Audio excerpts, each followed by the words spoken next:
Sa loob ng kuwebang ito, isang bata ang namatay matapos magulungan ng isang malaking bato at naipit ang kanyang ulo at ang buong katawan.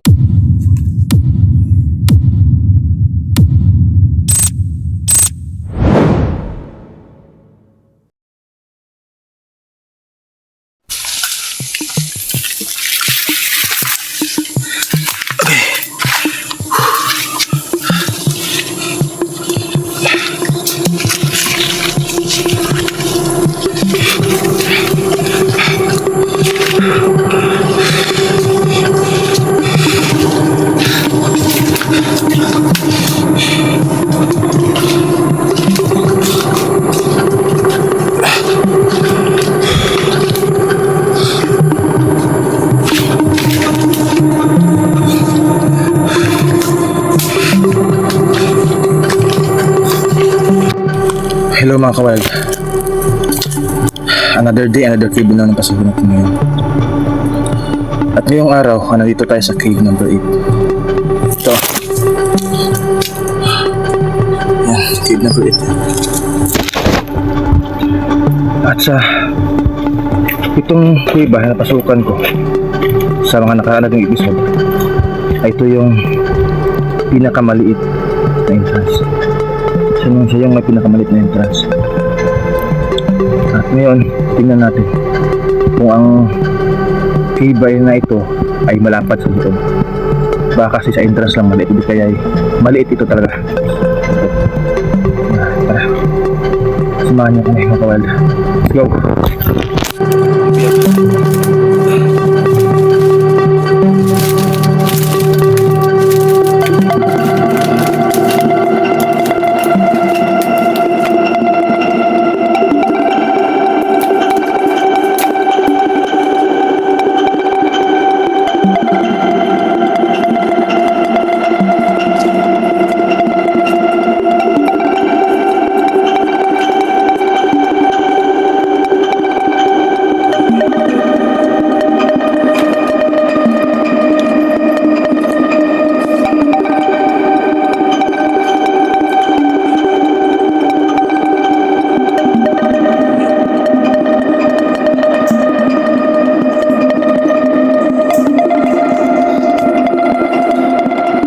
Saan na ako, Handa?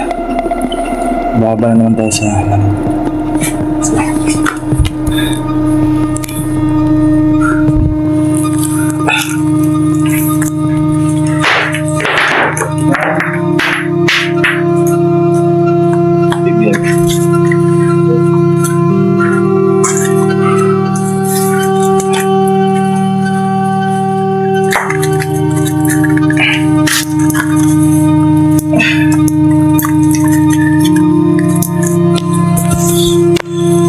kawild, may hagdan pa dito kaso wala na, sirang-sira na. Hindi na kayo dumaan ng hagdan, dito na kami sa gilid na. Sa gilid na natin.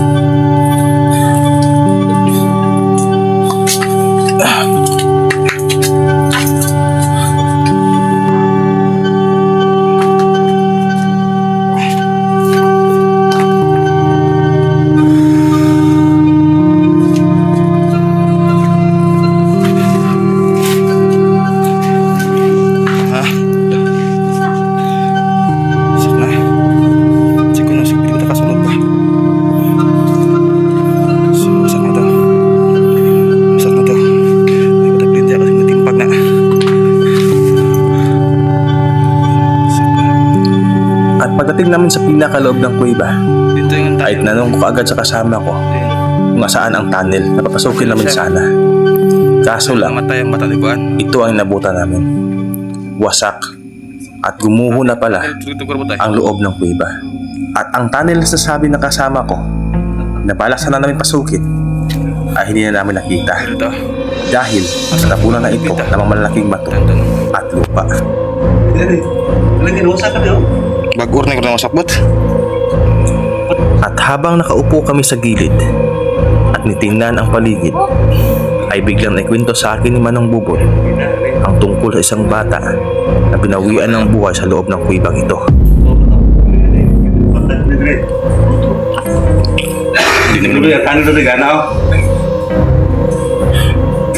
Ano ba? Yan. Kung itong bata na sa may nagdalapitan. Yan ba? May bakto diha. Sino ba ito, babaw? Ano? Oo. Kaya, tulis na yun, ano ba? Ayon sa kwento ni Manong Bubot, habang nakaupo daw ang bata sa loob ng tunnel at naghihintay sa kanyang ama na isang minero na nasa loob ng tunnel, ay bigla daw itong nagulungan ng isang malaking bato at direkta itong tumama sa kanyang ulo at naipit nito ang kanyang buong katawan na siya namang nagpahirap sa mga tao na kunin ang kanyang labi. Babawin mo na.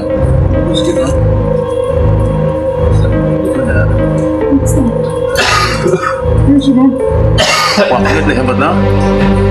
Waknit na sayaw. Natapagan? Adi, ala, dara, kabit. Waknit na.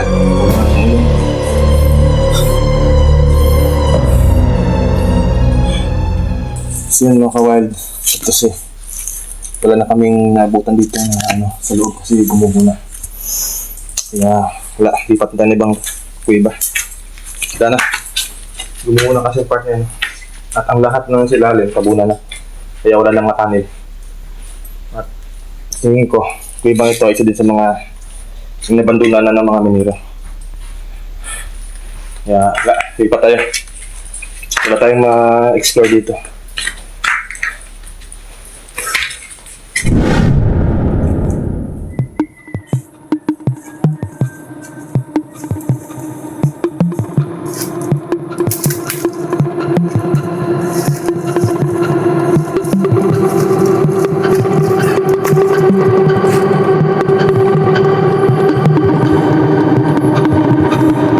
Tayo mga wild. Ito yung matawag niya kanang cave.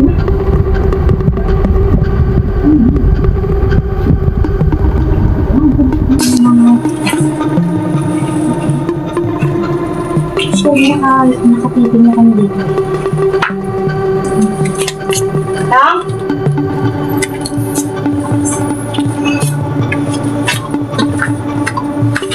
Ang guys lang na po nakakapangkot dito, guys. So yun mga natin.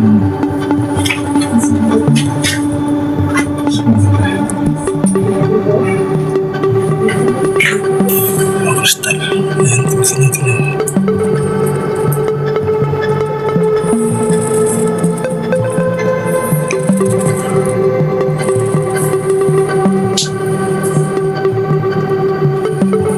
Ano nakawal, tingnan niyo sa maganda.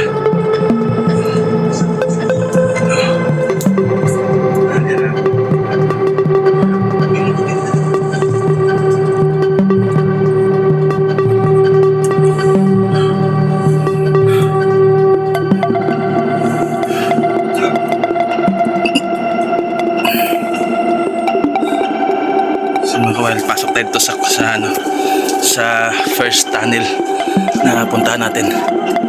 So yan. So yan. So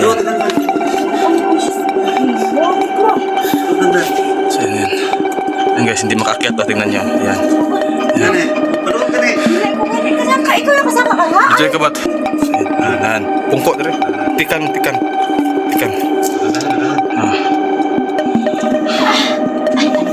Ayan. Sige. Ayan. Sige na. Tayo na nangakyat. Let's go.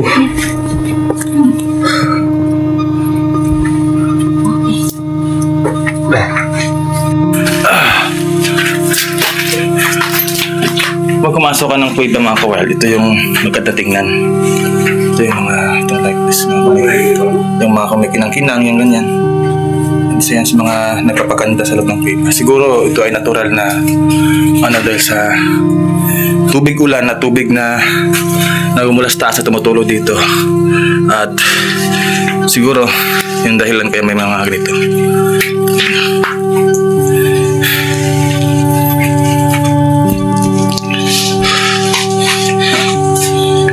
So,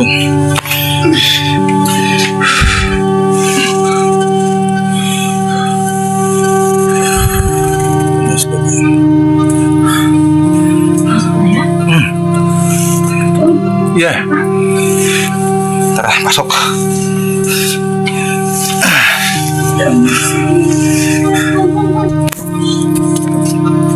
So yun mga kawal, lagi ko pinapaalala sa inyo.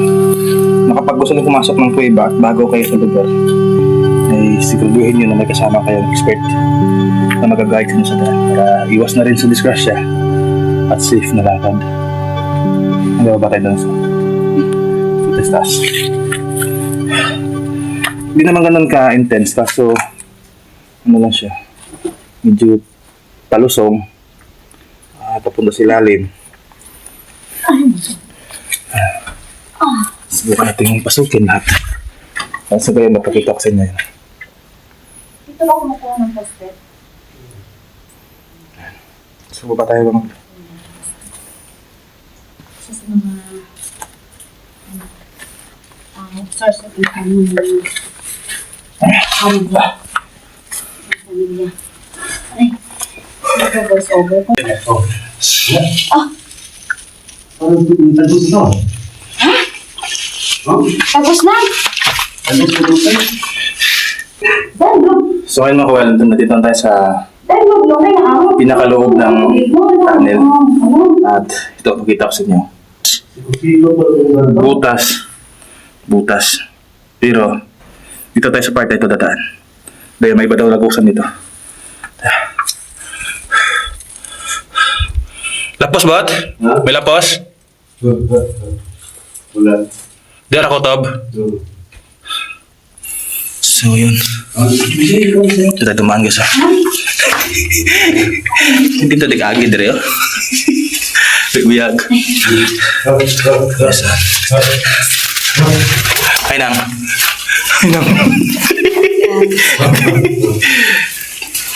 After ka nila? Ha?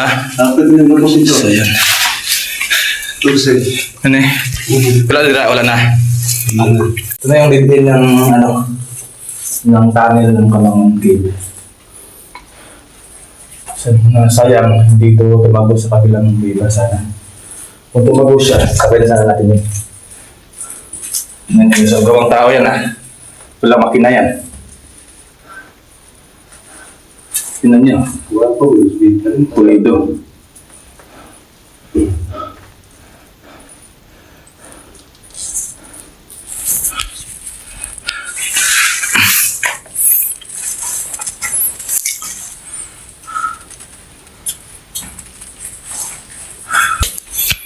So guys, so ito mga bawat ibang napuntahan natin, hanggang talaga tayo makikita mga ganito.